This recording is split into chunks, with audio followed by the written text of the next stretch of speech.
नमस्कार बच्चों, मैं निशा सालवी आप सभी का स्वागत करती हूँ। तो आज का हमारा जो चर्चा का विषय है वह है किशोरों में हिंसा एवं चोट। इसके अंतर्गत हम जानेंगे लिंग एवं लैंगिक पहचान, इसी के साथ क्या हमारे समाज का क्या व्यक्तिगत दृष्टिकोण होता है इनके प्रति, और इसी के साथ में जो लिंग है, लैंगिक पहचान है, उसकी समझ पर मीडिया का क्या प्रभाव रहता है, ये भी हम इसके अंतर्गत जानेंगे। तो आइए देखते हैं कि लिंग, लैंगिकता और लैंगिक पहचान क्या है। लिंग, लैंगिकता और लैंगिक पहचान अलग अलग शब्द है। शायद अब तक हमें ये चीज़ ना पता हो कि ये तीनों अलग अलग शब्द हैं। किसी व्यक्ति का लिंग और लैंगिकता अनिवार्य रूप से एक जैसे नहीं होते हैं। लिंग जैविक लक्षणों पर आधारित होते हैं। देखो, बहुत ही महत्वपूर्ण शब्द के बारे में यहाँ चर्चा की गई है कि जो लिंग है वो जैविक लक्षणों पर आधारित है, किंतु लैंगिकता सामाजिक रूप से स्वीकृत भूमिका और व्यवहार पर आधारित होता है। तो जो लिंग हुआ वो तो क्या है, जैविक लक्षणों पर आधारित है, किंतु लैंगिकता क्या हुई, जो सामाजिक रूप से हम स्वीकृत करते हैं कौन कौन सी भूमिकाएं कौन निभाएगा, यानी कि महिलाओं की भूमिकाएं क्या रहेगी, पुरुषों की भूमिकाएं क्या रहेगी। ये किस चीज़ को प्रदर्शित करते हैं, ये प्रदर्शित करते हैं लैंगिकता को, और ये किसके द्वारा दी गई होती है, हमारे समाज के द्वारा बनाई गई होती है। घरों, समुदायों और सामाजिक संरचनाओं के अंदर लिंग आधार पर व्यवहार एवं अपेक्षा की भिन्न भूमिकाएं तय करने को हम क्या कह रहे हैं, लैंगिकता विकसित होती है। जो व्यवहार होंगे, जो भूमिकाएं दी जाएंगी, उसके आधार पर क्या होगी, लैंगिकता विकसित होती है। लैंगिक पहचान, देखिए 3 शब्द थे, लिंग है ना, और हमारी लैंगिकता। अब क्या आ रहा है, लैंगिक। लैंगिक पहचान ही क्या है, असल में आत्म पहचान है। बहुत ही महत्वपूर्ण चीज है यहाँ पर जो कही गई है। लैंगिक पहचान ही आत्म पहचान का एक रूप है जो जन्म के समय तय नहीं होती है। लैंगिक पहचान और लिंग का एक ही होना जरूरी नहीं है। क्या कहा इस लाइन में कि लैंगिक पहचान और लिंग का एक ही होना कभी भी जरूरी नहीं होता है। लिंग एवं लैंगिकता, यदि आप इस सारणी में देखेंगे तो पुरुष और महिलाओं की जो हम व्यवहार को देखें उसके आधार पर तय की गई हैं। ये पुरुष जो होते हैं वो कठोर होते हैं, जबकि महिलाओं में देखें तो लंबे बाल के बारे में बोला गया है। इनकी जो शरीर होता है मांसल होता है, महिलाओं का कोमल होता है। ये साहसी होते हैं, गर्ल्स हमेशा शाय या फिर शर्मीली होती हैं। ये बलवान होते हैं, ये नाजुक होती हैं। ये लंबा चौड़ा शरीर होता है। महिलाओं में या बालिकाओं में माहवारी आती है। सामाजिक कार्य में निपुण होते हैं, और जो गर्ल्स होती हैं या जो फीमेल्स होती हैं वो बच्चे पैदा करने में सक्षम होती है और घरेलू होती हैं। पुरुष के बारे में बात करें तो ये शुक्राणु बनाता है, ये स्तनपान कराती है, ये धनार्जन करता है, ये गप्पे लगाती हैं, इनके पास लिंग है, ये बच्चे पैदा करती हैं और ये पैंट पहनते हैं। और जबकि महिलाएं या जो लड़कियां हैं वो क्या करती हैं, गुलाबी रंग के कपड़े पहनना पसंद करती हैं। क्या आप जितनी भी इस सारणी में चीज़ें दी गई हैं, क्या आप पूरी तरीके से सहमत हैं? क्या वाकई में ऐसा ही होता है या ऐसा ही होना चाहिए, या हमें इस रूढ़िवादिता को बदलना चाहिए या इन भूमिकाओं को बदलना चाहिए? ये सब जो बदलाव लाएंगे वो कौन लाएंगे, आप सभी। लैंगिक भूमिकाएं क्या हैं, देखिए यहाँ पर अपन को बताया गया है कि जो महिलाएं हैं वो घर का कार्य करेंगी और जो पुरुष हैं वो धनार्जन करने के लिए जाएगा, है ना। इस तरीके की हमारी लैंगिक भूमिकाएं होती हैं। आओ कुछ वाक्यों पर नज़र डालते हैं। बहुत ही इंटरेस्टिंग सा टॉपिक है ये कि वाकई में हमारे रोज़मर्रा की ज़िंदगी में ऐसा होता है। हमारे घरों से ही ये चीज़ शुरू हो जाती है जो कि आपके घरों में हर रोज़ सुनाई देती हैं। क्या आप इन वाक्यों से पहचान कर सकते हैं कि ये वाक्य महिलाओं या फिर किशोरियों के लिए या किशोरों के लिए या पुरुषों के लिए कहा जा रहा है? आइए देखते हैं। 1 कप चाय बना लो। तुम्हें रसोई में जाने की क्या ज़रूरत है? जाओ अपने पापा और अंकल के साथ जाकर के बैठो। ये कपड़े जल्दी से धो लो। ये लो सुंदर सा ट्रक जो तुम्हारे खेलने के लिए है। रसोई में अपनी माँ की मदद करो। खूब मन लगाकर पढ़ो, तुम्हें आगे जाकर के अपने खानदान का नाम आगे बढ़ाना है। आगे चलकर घर परिवार क्या ऐसे ही संभालोगी? क्या हर वक्त अपनी माँ के साथ घरेलू कामकाज में लगे रहते हो? लड़कियों और लड़कों के बारे में ये कथन उनके काम को 2 हिस्सों में बांटता है। अब देखो बच्चों, आपको ये स्वयं पहचान करनी है कि जो भी हमने अभी पीछे वाक्य देखे, क्या वो किससे संबंधित है, कौन ऐसी भूमिकाएं निभाता है कि तुम एक कप चाय बना लो। आप खुद सोचें इस बारे में कि ये किसको कहा जाता है, आपकी माँ को, आपकी बहन को, है ना। और किसे ये कहा जाता है कि तुम तो पढ़ो, तुम्हें तो नाम रोशन करना है। बेसिकली पुरुषों को या किशोरों को या लड़कों को कहा जाता है। तो आप समझ रहे हैं मैं क्या कहना चाह रही हूँ यहाँ पर। लड़कियों और लड़कों के बारे में ये कथन उनके काम को 2 हिस्सों में बांटते हैं, घरेलू कामकाज, बच्चों और पति और एवं उनके परिवार सहित की देखभाल, और लड़कों को परिवार का पेट पालने वाला और खानदान का नाम आगे बढ़ाने वाला और रसोई में जाने और घरेलू कामकाज में हाथ बटाने से रोका जाता है। तो ये कैसी भूमिकाएं हैं और ये किसने तय की है कि ये ही काम जो है महिलाएं करेंगी, यही काम जो है पुरुष करेंगे, या ये किशोर करेंगी या किशोरियां करेंगी? ये हमारे समाज द्वारा बनाई गई भूमिकाएं हैं। आगे देखते हैं। समाज में सामान्य रूप से बेसिकली 2 लैंगिक पहचानों को मान्यता दी गई है, एक पुरुष और एक स्त्री। लेकिन अब जो बदलाव आ रहे हैं धीरे धीरे, उसके आधार पर अन्य पहचानों को भी अपनाया जा रहा है, जैसे कि विषम लैंगिक, समलैंगिक, द्विलैंगिक, अलैंगिक, इन सभी को अब अपनाया जा रहा है। मीडिया का बच्चों और किशोर किशोरियों से मिलने जुलने पर असर होता है। मीडिया मौजूदा सामाजिक ढांचे का एक आईना है। बिल्कुल करेक्ट और सटीक बात कही गई है कि जो मीडिया है बच्चों, ये जो करंट सिचुएशन है, जो मौजूदा हालात हैं, उसका एक क्या है, आईना है, जो हमें दिखाता है कि अभी क्या चल रहा है। काम का तयशुदा बंटवारा दिखाकर पैदा की गई लैंगिक रूढ़िवादिता से लैंगिक भूमिकाओं को मजबूती मिलती है।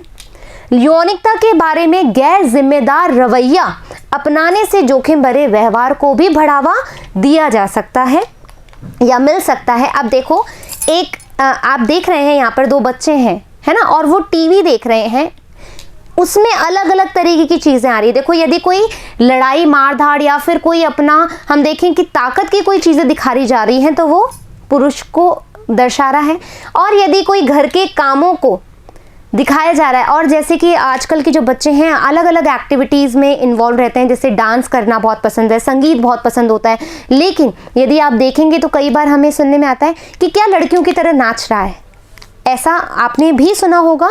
तो ये चीज़ें जो हैं वो हम बचपन से ही सीखते हैं और सच में ये हमारी ज़िंदगी भर में चली जा रही है, तो इसे ही हमें बदलना है। लिंग और लैंगिकता पर प्रस्तुत खंड से हमने जाना कि लिंग संबंधित लक्षण समाज द्वारा थोपे जाते हैं। जैसा कि मैंने अभी आपको बताया, हमारा समाज किससे बना है, हम ही लोगों से बना है। तो जो समाज कर रहा है कहीं ना कहीं हमसे ही इसकी शुरुआत है। तो जब हमने बुरी शुरुआत करी है तो क्या हम अच्छी शुरुआत भी कर सकते हैं? हमें इस बारे में सोचना चाहिए और सोचने के साथ साथ कुछ करना भी चाहिए। हकीकत में तो पुरुष भी भावुक हो सकते हैं। क्या ऐसी बात नहीं है कि पुरुष भावुक नहीं हो सकते? क्या वो हमेशा सख्त ही दिखें? ज़रूरी तो नहीं। क्या वो रोए नहीं? ऐसा भी ज़रूरी नहीं। और महिलाएं भी मजबूत और तर्कशील हो सकती है, बिल्कुल हो सकती है। जैसे उदाहरण देखें तो एक मूवी है, एक फिल्म है जाने तू या जाने ना, उसके अंदर जो मेल कैरेक्टर होता है वो कैसा है, जिसका नाम है जय सिंह राठौर, जो लड़ाई झगड़े से डरता है। अजीब बात है, अजीब ही लगेगी क्योंकि आज तक हमने ऐसा देखा ही नहीं है। फिर भारतीय मुक्केबाज मैरी कॉम की ज़िंदगी पर आधारित फिल्म मैरी कॉम बनी है, जिसमें आपने देखा होगा कि ये बच्चे पैदा करने के बाद में भी मुक्केबाजी में अपना करियर बनाती है। अब देखें चर्चा के बिंदु क्या हैं। बहुत ही आज जो हमने चीज़ें अभी पढ़ी है उसमें हमें क्या सोच विचार करना है, क्या बदलाव लाना है, बात तो अब आई है। तो देखें छात्रों की सोच क्या है। क्या आप कोई फिल्म विज्ञापन बता सकते हैं जो लैंगिक रूढ़ियों को तोड़ता है और क्यों? जैसे हमने एक एग्जाम्पल दिया है, चक दे इंडिया जो मूवी है, जो फिल्म है, उसमें सारी की सारी महिलाएं हैं, सारी की सारी लड़कियां हैं और वो क्या कर रही हैं, हॉकी का मैच खेल रही हैं। यानी बिल्कुल अलग बात हो गई ना। कहाँ घरेलू काम करने के लिए समाज ने जो भूमिकाएं तय की है वो ही लड़कियां मैदान में उतर के जीत रही हैं। इसके अलावा आप देखोगे एक ऐड आ रहा है विम का, उसमें पुरुष उसको ऐड कर रहा है। क्या आप देखते हो कि घर में जो बर्तन मांज रहा है वो कोई लड़का मांजता हुआ दिखाई देता है? तो बदलाव आ रहे हैं। इसके अलावा whisper sanitary pad, touch the pickle चुनौती के जरिए हम मासिक धर्म के कलंक को चुनौती दे रहे हैं। आपने सुना होगा कि माहवारी में यहाँ पर ना बैठो, इसे टच मत करो, इसे मत करो, अचार खराब हो जाएगा, पापड़ लाल पड़ जाएंगे। तो ये जो चीज़ है हमने इसके अगेंस्ट में आवाज़ उठाई है। आगे देखते हैं। अब लिंग लैंगिकता, समानता और रूढ़ियों के बारे में व्यक्तिगत मान्यताएं, दृष्टिकोण को कायम रखने में परिवार का क्या योगदान है? परिवार किसी भी बच्चे पर बुनियादी समाजीकरण प्रभाव डालता है। बिल्कुल सही बात है। छोटे बच्चे कपड़ों, खिलौनों, दैनिक गतिविधियों द्वारा लैंगिक भूमिकाएं एवं पहचान में ढाले जाते हैं। घर के बड़े जैसे कि माता पिता अपने खुद के व्यवहार द्वारा बच्चों को लैंगिक भूमिकाओं में ढालते हैं। बिल्कुल सही बात बोली गई है। अब आप देख रहे हैं इस पिक्चर के अंदर कि जो महिलाएं हैं, जो किशोरी है, जो बच्ची है, उनका एक अलग कार्य बताया गया, उनकी अलग भूमिकाएं, और जो किशोर हैं, जो लड़के हैं, जो हम कह सकते हैं पुरुष हैं, वो अपना अलग अलग कार्य कर रहे हैं। तो क्या ये एक दूसरे में चेंज नहीं हो सकते? एक बार सोचिए ज़रूर। स्त्री से संबंधित लक्षण, पुरुषों से संबंधित लक्षण अपन देखें तो एक लड़की को पता होना चाहिए कि घर कैसे चलाना है और संभालना है। एक लड़के को पता है कि भाई घर चलाने के लिए पैसा कैसे कमाना है। यहाँ पर बात करें कि भाई एक लड़की को खुद को भावनात्मक रूप से हमेशा क्या करना चाहिए, अभिव्यक्त करना चाहिए, जबकि लड़कों को कभी रोना धोना नहीं चाहिए। एक लड़की को गुस्सा नहीं दिखाना चाहिए, जबकि एक लड़का यदि क्रोधी है तो वो उसका पौरुषत्व है। क्या ये सटीक बात है? अब हम देखेंगे लैंगिक समानताओं को बढ़ावा देना और उसका भेदभाव कैसा रोका जा सकता है। आइए देखिए। सकारात्मक व्यवहारिक बदलाव द्वारा लैंगिक भेदभाव को रोका जा सकता है कि ये काम सिर्फ महिलाओं का है, ये काम सिर्फ पुरुषों का है, इनको हमें बदलना है। किशोर किशोरियों को बढ़े हुए आत्म सम्मान और सकारात्मक मित्रों के समर्थन से सक्रिय निर्णयकर्ता होना चाहिए। लैंगिक भूमिकाओं के पुरातन पिछड़े विचारों को छोड़ना होगा। आज की आप जो जनरेशन हो, आपको ही बदलाव लाना है। आप ही ऐसा समाज बना सकते हो जिसमें इन रूढ़िवादियों को या रूढ़िवादिता को तोड़ा जा सके। जब महिलाएं स्वस्थ, शिक्षित और कार्य करने में सक्षम होगी तो उनके बच्चे भी बेहतर पोषण, शिक्षा, पूर्ण रोग प्रतिरक्षा और ज़्यादा समानता बोध करने वाले एक घर में रहने से फायदे मिलते हैं। क्योंकि एक शिक्षित महिला एक शिक्षित समाज और राष्ट्र का निर्माण करती है। बिल्कुल सही बात की गई है। लैंगिक समानता क्या है? देखो आजकल हम बहुत जगह सुनते हैं कि लड़के लड़कियों को अब समान दर्जा दिया जा रहा है। क्या ये सही है? क्या ये वाकई में ऐसा हो रहा है या सिर्फ कहा जा रहा है? लैंगिक समानता से आशय है कि पुरुषों और महिलाओं के पास एक समान अधिकार हो, संसाधनों एवं अवसरों तक उनकी एक समान पहुंच हो, पुरुषों और महिलाओं की अलग अलग ज़रूरतों और मांगों को स्वीकार करते हुए देखा जाए तो जिनमें जिम्मेदारियों और फायदों को एक बराबर वितरण शामिल है। और इसका एक ज़रूरी पहलू यह भी है कि पुरुषों और महिलाओं के बीच में मौजूद समानता और असंतुलन की पहचान तथा इसे ठीक करने में उसकी मदद भी हो। देखो आप, इस बहुत ही ब्यूटीफुल पिक्चर है, ये बहुत ही अच्छी पिक्चर है जिसमें ये देखा जा रहा है कि महिला विश्राम कर रही है और जो पुरुष है वो अपने बच्चों को खाना खिला रहा है। इसके बाद हम देखेंगे आहार का समान अधिकार। मतलब हम देख रहे हैं कि आपने कई बार देखा होगा घरों में कि लड़के को खाना अलग तरीके से दिया जाता है, लड़कियों को अलग, की कोई बात नहीं तो बच्चा कुचा खा ले, उसको दूध पूरा दे दे, ऐसा कहा जाता है। लेकिन हमें आहार का भी समान अधिकार मिलना चाहिए। जो भी आज हमने चर्चा करी है उसको हम एक वीडियो के तहत देखेंगे।